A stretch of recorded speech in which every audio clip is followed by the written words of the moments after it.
May mga bagay ba kayong minakala na mananatili lang sa mga libro o sa mga kwento ng ating mga lolo't lola? Alam nyo, iba pala talagang buhay kapag narating mo na ang edad na 80. Marami sa atin ang naghahanda para sa pagtanda pero halos wala naman talagang nagbabala sa atin tungkol sa 5 nakakagulat na katotohanan na haharapin ng mga senior paglampas ng 80. Akala natin puro pahinga na lang at puro sarap ng buhay. Pero may mga pagsubok pala na mas malalim, mas personal at mas mahirap harapin kaysa sa inaasahan natin. Ang mga pagbabagong ito ay madalas na hindi na pag-uusapan o minsan ay kinahihiya pang ibahagi. Pero sa video ng ito, tatalakayin natin ang 5 nakakagulat na katotohanan na kailangan nating malaman para makapaghanda, hindi lang para sa ating sarili, kundi para na rin sa ating mga mahal sa buhay. Siguraduhin niyong tapusin ang video na ito dahil may ibubunyag ako sa dulo na tiyak na magugulat kayo. Alam nyo ba ang isa sa pinanakakagulat na katotohanan na hinaharap ng mga senior paglampas ng 80 ay ang biglaang pagbabago sa ating mga bilog ng kaibigan o minsan pa nga ang matinding paghina ng ating koneksyon sa ating mga mahal sa buhay. Akala natin habang buhay nating kasama ang mga kaibigan nating nakasama sa kalokohan, sa trabaho, sa simba. Pero sa edad na ito, mas nagiging madalas ang pagkawala nila isa-isa. Nakakalungkot isipin, di ba? Ang mga nakasanayan mong tawagan, kausapin, biiruin ay unti-unting nawawala. At hindi lang yan, kung minsan kahit ang pamilya na akala natin ay laging nariyan ay nagiging abala sa sarili nilang buhay. Ang mga apo ay may sariling mga kaibigan, ang mga anak ay abala sa trabaho at sa pagpapalaki ng sarili nilang pamilya. Hindi naman sa sinasadya nilang iparamdam sa atin na mag-isa tayo, pero ang realidad ay nagiging mas kaunti ang oras nila para sa atin. Ito ang tinatawag na social isolation na napakadaling danasin ng ating mga nakatatanda. Naramdaman nyo na ba yung pakiramdam na nakaupo ka sa sala, tahimik ang buong bahay at naiisip mo na lang bigla, sino kaya ang makausap ko ngayon? O kaya naman, wala na ba akong mapuntahan o makasama man lang? Ito ay isang masakit na katotohanan na hindi madaling tanggapin. Nawawala ang pakiramdam ng pagiging kailangan, ng pagiging konektado, nagiging tahimik ang mundo, hindi lang sa labas, kundi pati na rin sa loob ng ating sarili. Pero hindi ibig sabihin na wala na tayong magagawa. Mahalaga na maging proactive tayo sa pagbuo ng bagong mga koneksyon o kaya ay muling buhay ng mga lumang pagkakaibigan. Maaaring magsimula sa maliliit na bagay. Halimbawa, kung mahilig kayong magdasal, subukang bumalik sa inyong simbahan o kapilya at makisalamuha sa ibang mga mananampalataya. Madalas, doon mo makikita ang mga taong may parehong pinagdadaanan at makakahanap ka ng bagong mga kaibigan na makakasama mo sa mga debosyon o sa mga simpleng kwentuhan pagkatapos ng misa. Naalala ko si Lola Nena na pagkatapos magretiro at magkaroon ng mas maraming oras ay sumali sa isang senior citizens organization sa kanilang barangay. Nung una, nahihiya pa siya, pero nung makita niya na marami pala siyang kasama na pareho ng edad at pareho ng hilig, unti-unti siyang naging aktibo. Ngayong halos araw-araw ay mayroon silang ginagawa mula sa simpleng pag-ehersisyo sa parke hanggang sa paggawa ng mga handicrafts na ibinibenta nila para makatulong sa kanilang samahan. Ang simpleng paglahok sa mga ganitong gawain ay hindi lang nakakatulong para makahanap ng bagong mga kaibigan, kundi nakakatulong din para mapanatili ang ating isip at katawan na aktibo. Kung hindi naman kayo mahilig lumabas, maaari din tayong gumamit ng teknolohiya.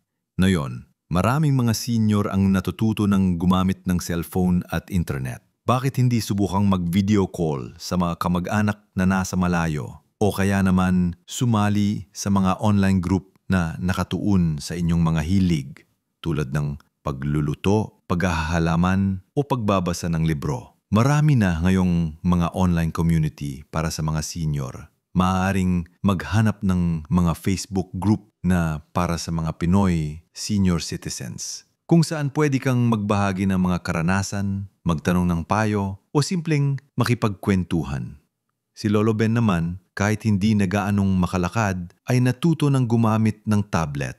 Sa pamamagitan nito, nakikipag-ugnayan siya sa kanyang mga apo na nasa ibang bansa. Madalas, Nagkukwento sila tungkol sa mga pelikulang pinapanood niya o kaya naman ay nagtuturo siya ng mga lumang kanta sa kanyang mga apo. Ang mga ganitong koneksyon kahit sa pamamagitan ng screen lang ay napakahalaga para maramdaman natin na bahagi pa rin tayo ng mundo. Hindi lang tayo nakaupo lang at naghihintay. Aktibo pa rin tayo sa buhay sa iba't ibang paraan. Isa pa sa mga mabisang paraan ay ang pagpapanatili ng koneksyon sa inyong mga kapitbahay. Kung minsan, ang pinakamalapit na kaibigan ay ang nasa tabi mo lang. Ang simpleng pagbati, pag-aalok ng tulong, o pagbabahagi ng luto ninyo ay maaaring maging simula ng isang magandang pagkakaibigan. Maraming kwento ng mga senior na nagtulungan sa pagtatanim, sa paglilinis ng bakuran, o sa pagbabantay ng kanilang mga apo. Ang bayanihan spirit ay hindi lang para sa malalaking proyekto, kundi pati na rin sa pang-araw-araw na buhay. Kung nararamdaman ninyong nag-iisa kayo, huwag matakot na maghanap ng paraan para kumonekta. May mga tao pa ring nagmamalasakit at handang makinig at makasama. Ang mahalaga ay hindi tayo sumuko sa pakiramdam ng kalungkutan at pag-iisa. Patuloy tayong lumabas, makipag-ugnayan at maghanap ng mga bagong paraan para punan ang mga espasyong naiwan. Ang pagtanda ay hindi nangangahulugan ng pagiging malungkot. Ito ay pagkakataon para magbukas ng bagong kabanata sa ating buhay na puno ng mga bagong karanasan at mga bagong kaibigan. Ngayon na napag-usapan natin ang kahalagahan ng koneksyon, dumako naman tayo sa ikalawang nakakagulat na katotohanan na dapat nating paghandaan. Ay ang matinding epekto ng paghina ng ating pisikal na kakayahan at ang kaakibat nitong pagkawala ng ating kalayaan o independence. Ito marahil ang isa sa pinakamahirap tanggapin dahil ang ating katawan na dati nating napagkakatiwalaan ay unti-unting nanghihina. Ang mga simpleng gawain na dati nating ginagawa nang hindi iniisip, ang pagbangon, pagligo, pagluluto, paglalakad ay nagiging hamon. Naalala ninyo siguro noong bata pa kayo, kay bilis ninyong tumakbo, kay lakas ninyong magbuhat?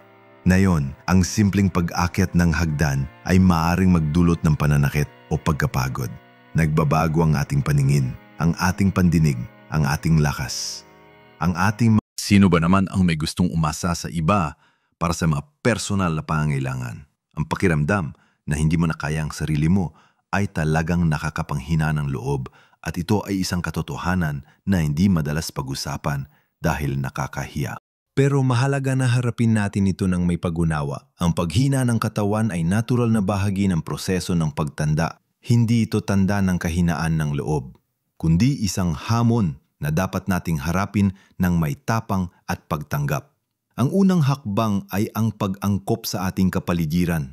Kung may hagdan sa inyong bahay, maaari bang maglagay ng handrail para may mapaghawakan? Kung madulas ang inyong sahig sa banyo, lagyan ng non-slip mat. Maaring kailangan nating i-rearrange ang ating mga kasangkapan para mas maging madaling makagalaw. Ilagay ang mga madalas gamitin na gamit sa abot kamay na lugar para hindi na kailangan pang umakyat sa silya o yumuko. Ang mga simpleng pagbabago sa bahay ay maring magdulot ng malaking ginhawa at makatulong para mapanatili ang ating kalayaan sa paggalaw. Tulad ni Aling Minda na mahilig magluto. Nung nagsimula siyang mahirapan sa pagtayo ng matagal, naglagay siya ng mataas na stool sa kanya kusina para makapagpahinga siya habang naghanda ng pagkain. Nag-adjust din siya ng mga lalagyan ng kanyang mga sangkap para hindi na siya kailangan pang dumuko o abutin ng mga nasa itaas. Manalawa, huwag tayong matakot humingi ng tulong. Marami sa ating mga Pilipino ang may pagmamalaki at ayaw maging pabigat sa iba. Pero ang paghina ng katawan ay hindi kasalanan. Ang pamilya, lalo na sa kulturang Pilipino, ay laging nariyan para sumuporta. Maari nating kausapin ang ating mga anak o apo tungkol sa mga bagay na nahihirapan na tayong gawin.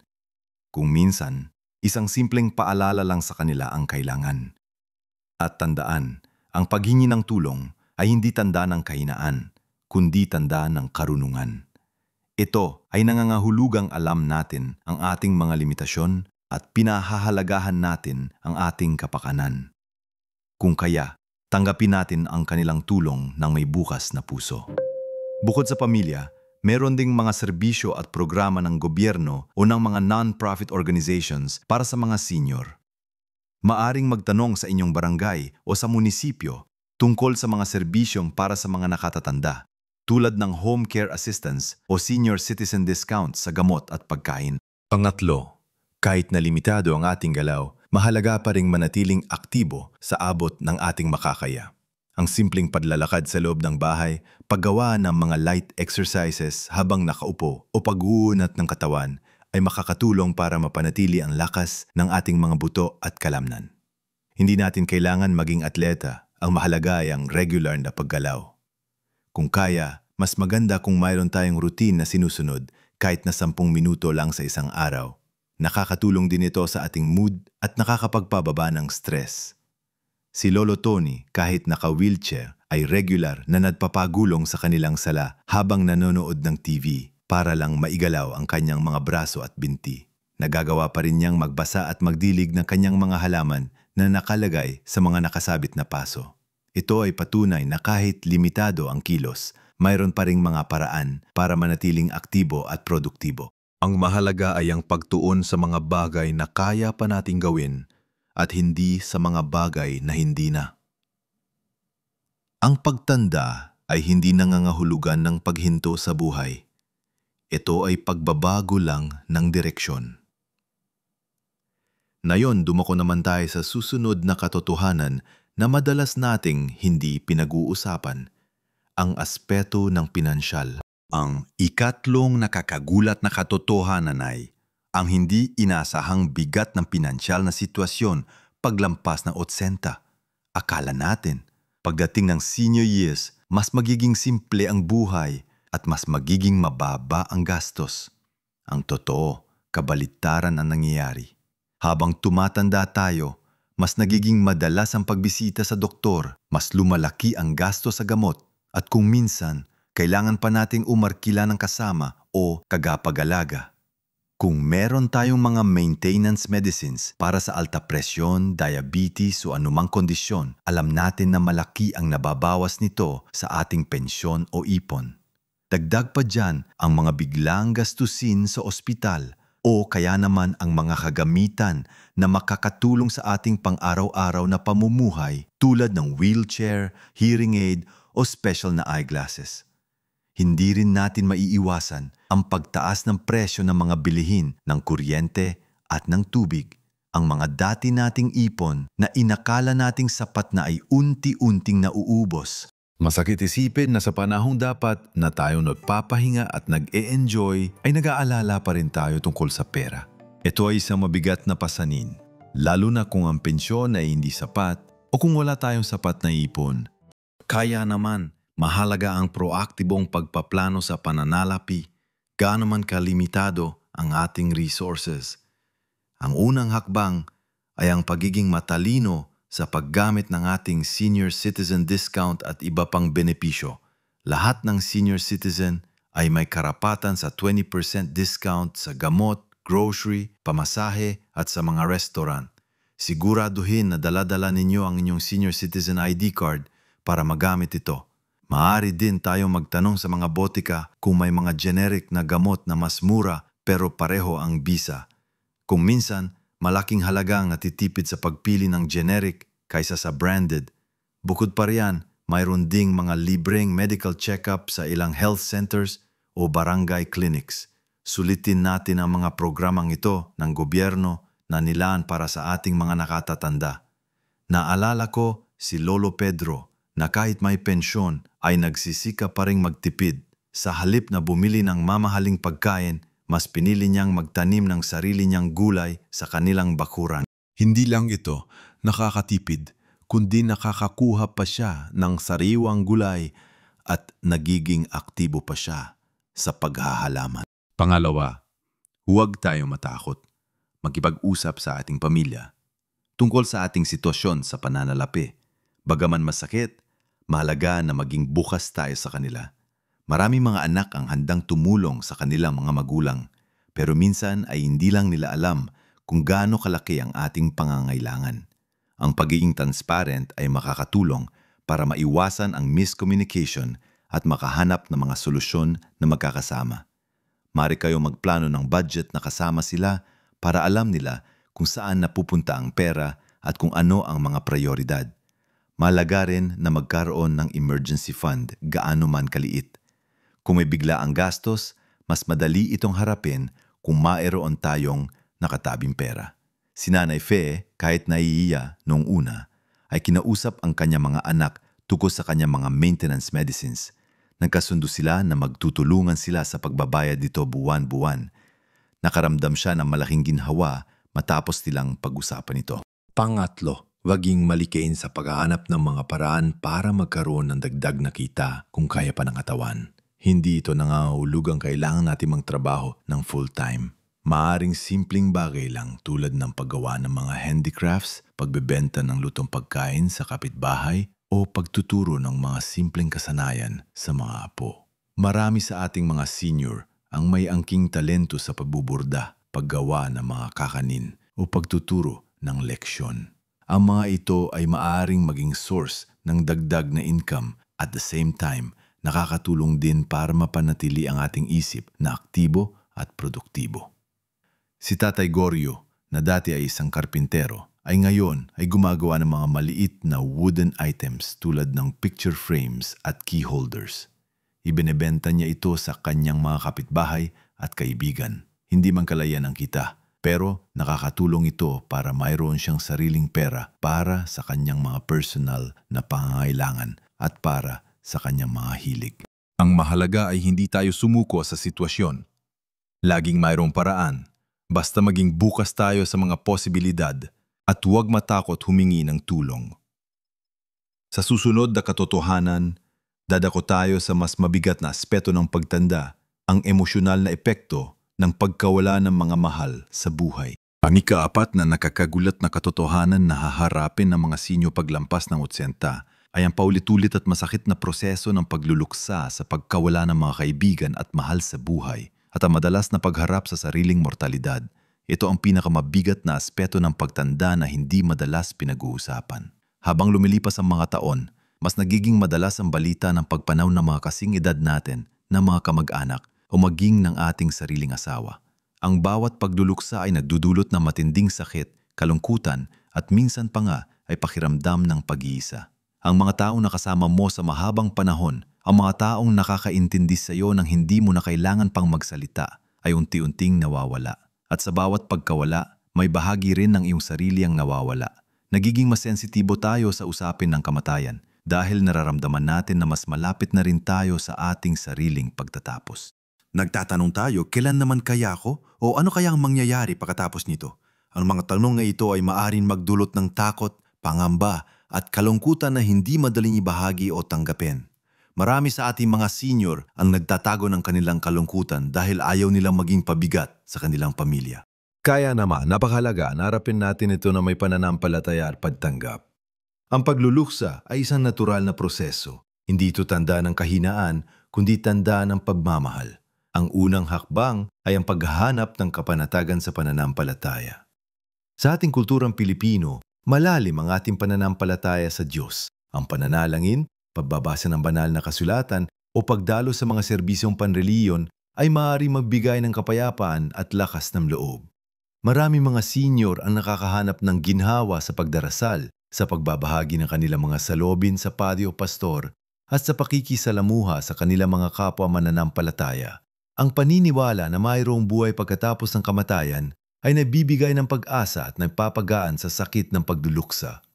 Si Lola Celi, matapos mawala ang kanyang asawa, ay naging mas aktibo sa kanilang simbahan. Sumasali siya sa mga rosaryohan, sa mga Bible study, at tumutulong sa pagdilinis ng altar.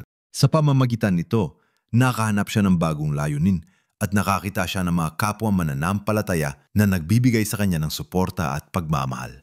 Pangalawa, hayaan natin ang ating sarili na magluksa. Huwag nating pigilin ang ating mga damdamin. Ang pag-iyak ay hindi masama. Ang pagiging malungkot ay normal.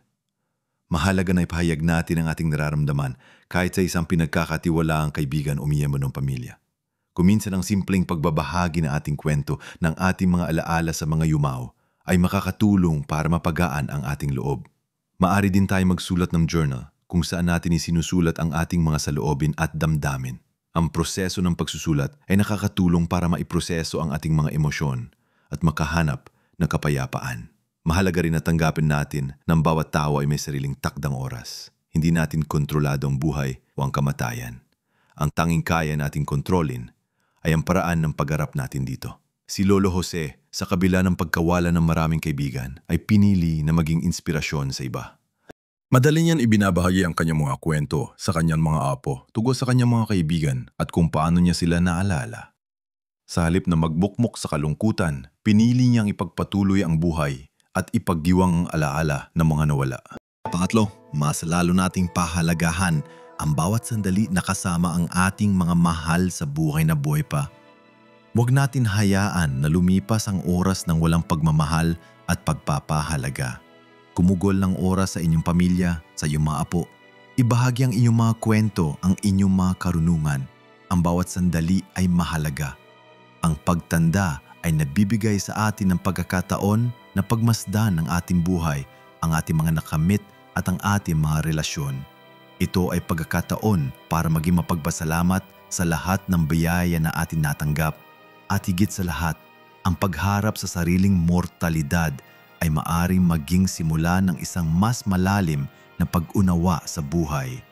Ito ay maaring magtulak sa atin para mas lalong pahalagahan ang bawat araw, ang bawat hininga at ang bawat koneksyon. Pagharap sa katotohanan ng pagkawalat ng ating sariling mortalidad ay hindi madali. Pero ito ay nagbibigay sa atin ng pagkakataon para mas lalong magmahal, mas lalong mamuhay ng may kaulugan at mas lalong lumapit sa ating may kapal.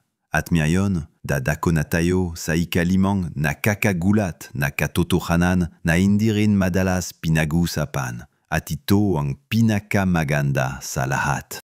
Ang ikalimang nakakagulat na katotohanan na madalas hindi nababanggit ay ang hindi inaasahang linaw at karunungan na dumarating sa atin sa labis na katandaan at ang pagbabago ng ating mga prioridad sa buhay. Paglampas ng 80, parang may kung anong tabing ang naalis sa ating paningin. Ang mga bagay na dati nating pinoproblemahan, pinag-aawayan at pinagkakaabalahan ay tila nawawalan na ng sasay. Ang mga material na bagay, ang paghahabol sa kayamanan o posisyon ay nagiging hindi na gaanong mahalaga. Sa halip, mas nagiging malinaw ang tunay na kaulugan ng buhay, ang pagmamahal, ang pamilya, ang kapayapaan ng isip at ang koneksyon sa Diyos. Nagiging mas mapagpasalamat tayo sa maliliit na bagay, sa sikat ng araw sa umaga, sa amoy ng kape, sa simpleng pagtatawanan ng mga apo. Nagiging mas kontento tayo sa kung ano ang meron tayo at mas nakikita natin ang ganda sa mga ordinaryong sandali. Hindi ba't nakakagulat na pagkatapos ng lahat ng pagsubok, pagkatapos ng lahat ng pagkawala, ay dito pa natin matutuklasan ang pinakamalalim na kapayapaan at karunungan.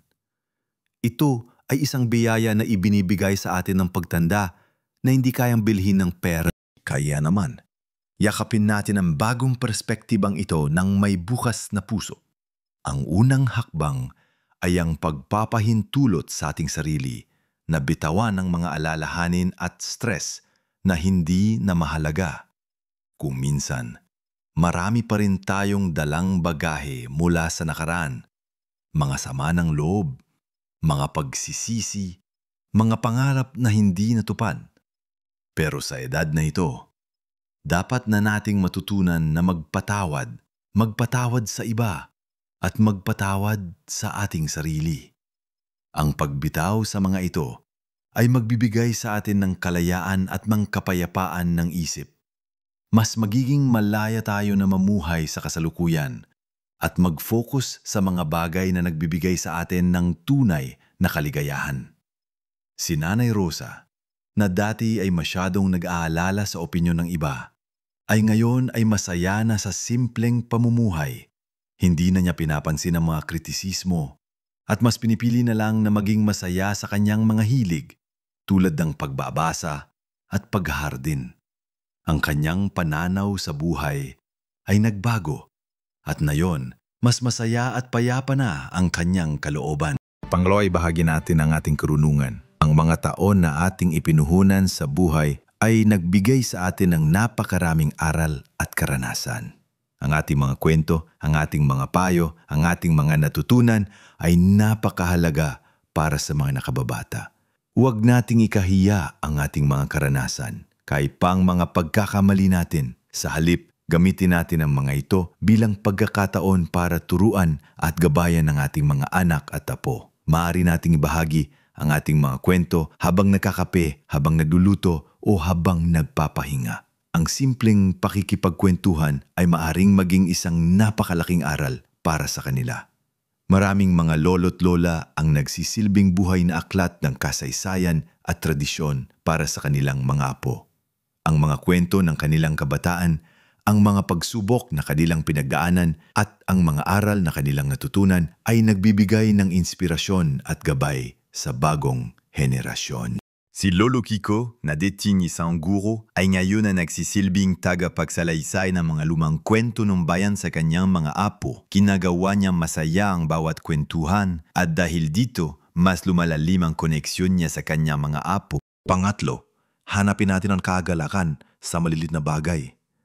Ang tunay na kaligayahan ay hindi matatakpuan sa mga malalaking kaganapan, kundi sa mga simpleng sandali ng buhay. Ang paglanghap ng sariwang hangin sa umaga, ang pagmasid sa paglubog ng araw, ang pagtikim ng paborito nating pagkain, ang pagtawa kasama ang pamilya.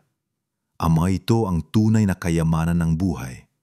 Sa edad na 80, mas nagiging malinaw ang mga ito, mas nagiging mapagmasid tayo, mas nagiging mapagpasalamat. Ang pagtanda ay hindi isang sumpa, kundi isang regalo.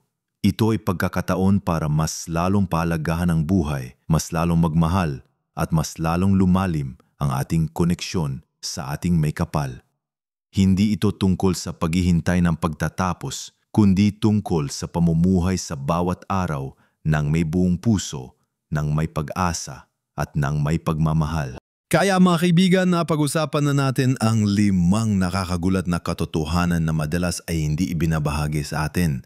Nariyan ang posibleng pagbabago ng ating social circle at ang pakiramdam ng pag-iisa, ang paghina ng ating pisikal na kakayahan at pagkawala ng independence, ang bigat ng pinansyal na sitwasyon, ang pagharap sa paulit-ulit na pagluluksa at ang sariling mortalidad.